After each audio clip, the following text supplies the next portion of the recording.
সময়ের সাথে কমে আসছে পৃথিবীর আয়ু, সেই সাথে নীল এই গ্রহটিও নিকটবর্তী হচ্ছে কেয়ামতের।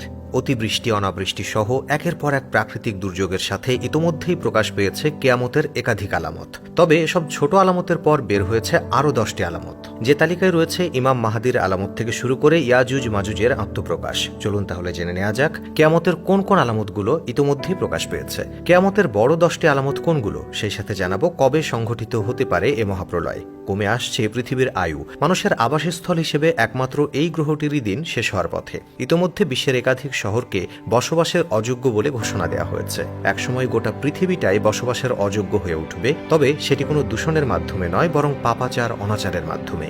সে সময় কলুষিত হয়ে উঠবে গোটা পৃথিবী, আর সে সময় আল্লাহর পক্ষ থেকে ঘোষণা আসবে পৃথিবীর ধ্বংসের। যদিও ইতোমধ্যেই মহাপ্রলয়ের একাধিক আলামত, যার শুরু হয়েছে বিশ্বনবীর পরলোক গমনের মধ্য দিয়েই। মহানবীর মৃত্যুকেই কেয়ামতের আলামতের শুরু বলা হয়ে থাকে। সাম্প্রতিক সময়ে একদিকে যেমন বেড়েছে অন্যায় অবিচার, তেমনি প্রকাশ পেতে শুরু করেছে কেয়ামতের একের পর এক আলামতগুলো। ইসলামিক স্কলারদের মতে কেয়ামতের কিছু ছোট নিদর্শন আমাদের প্লাবিত করেছে বড় নিদর্শনের দিকে।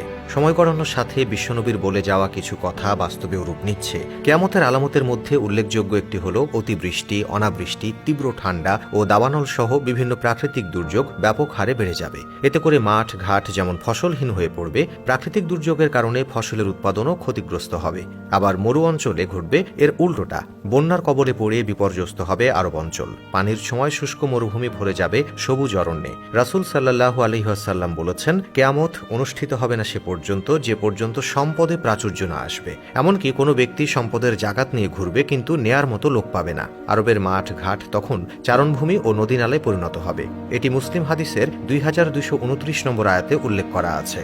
কোরআন হাদিসের ভাষায় আরব বলতে গোটা আরব উপদ্বীপকে বোঝায়। আরব উপদ্বীপের দেশগুলো সৌদি আরব, কুয়েত, বাহরাইন, কাতার, সংযুক্ত আরব আমিরাত, ইয়েমেন ও ওমান। সম্প্রতি এই আরব দ্বীপগুলোতেই হচ্ছে ঝড় বৃষ্টি, বন্যা, ঘূর্ণিঝড়, তুষারপাত। পানির ছোঁয়ায় বলতে গেলে শুষ্ক মরুভূমি ধীরে ধীরে রূপ নিচ্ছে সবুজ অরণ্যে। এসবের মাধ্যমে মহানবী সাল্লাল্লাহু আলাইহি ওয়াসাল্লামের ভবিষ্যৎবাণী আমাদের সামনে